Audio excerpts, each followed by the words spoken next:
हर हर महादेव, जय हो शिव शंकर साथियों, जय श्री राम भाइयों बहनों।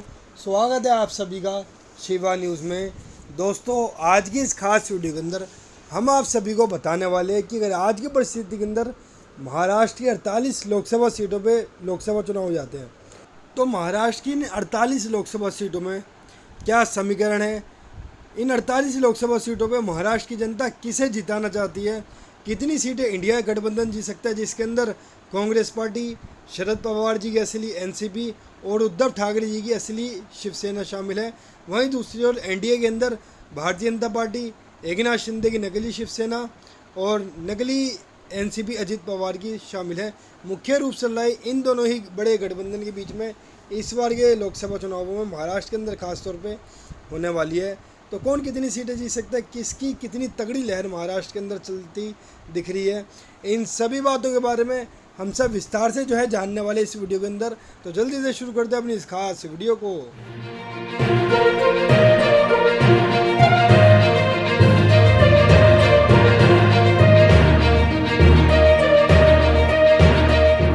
तो दोस्तों, जल्दी से अपने इस महाराष्ट्र लोकसभा चुनाव के सर्वे को हम शुरू करते हैं। साथियों, ये सर्वे हमने पूरी महाराष्ट्र की पूरी 48 लोकसभा सीटों पे करा है, जिसके अंदर तकरीबन हमने 2.5 करोड़ लोगों की राय इस सर्वे के अंदर ली है। तो सबसे पहले इस सर्वे के अंदर हम आप सभी को वोट परसेंटेज बताने वाले हैं कि किस पार्टी या किस गठबंधन के खाते में कितने प्रतिशत वोट जा सकते हैं। फिर हम बाद में आप सभी को बताएंगे सीटें। तो आइए सबसे पहले जानते हैं वोट परसेंटेज। तकरीबन 5% वोट इस बार अन्य के खाते में जा सकते हैं।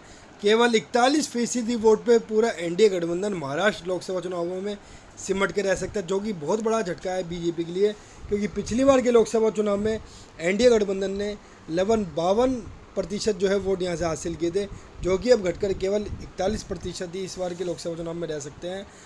और सबसे ज़्यादा 54% वोट इंडिया गठबंधन हासिल कर सकता है। यानी कि साफ तौर पे दिखाई दे रहा है कि अगर आज की परिस्थिति के अंदर महाराष्ट्र के अंदर लोकसभा चुनाव हो जाते हैं, तो महाराष्ट्र के अंदर वोट परसेंटेज के मामले में इंडिया गठबंधन बहुत ज़्यादा आगे दिखाई दे रहा है। लगभग 13% वोटों की जबरदस्त बढ़त इंडिया ने एनडीए के ऊपर बना के रख रखी है।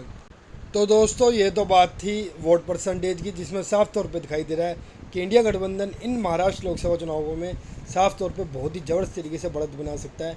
अब बात करते हैं कि अगर इस वोट परसेंटेज को हम सीटों में कन्वर्ट करते हैं, तो किस पार्टी को इन 48 लोकसभा सीटों पे कितनी सीटें मिल सकती है, कौन सा गठबंधन इंडिया या एनडीए कितनी लोकसभा सीटें इस बार जीत सकता है।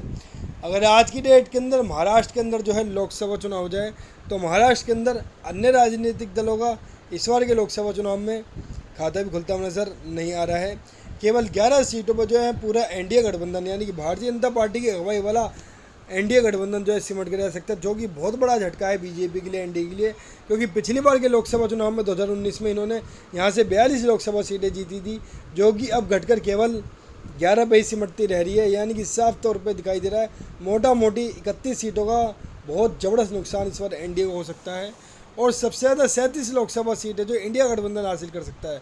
यानी कि साफ तौर पे दिखाई दे रहा है कि अगर आज की परिस्थिति के अंदर महाराष्ट्र में लोकसभा चुनाव हो जाए, तो इंडिया गठबंधन यहाँ पे जीत हासिल कर सकता है। यानी कि साफ तौर पे इंडिया गठबंधन की यहाँ पे लहर चल रही है, राहुल गांधी जी की यहाँ पे लहर चल रही है।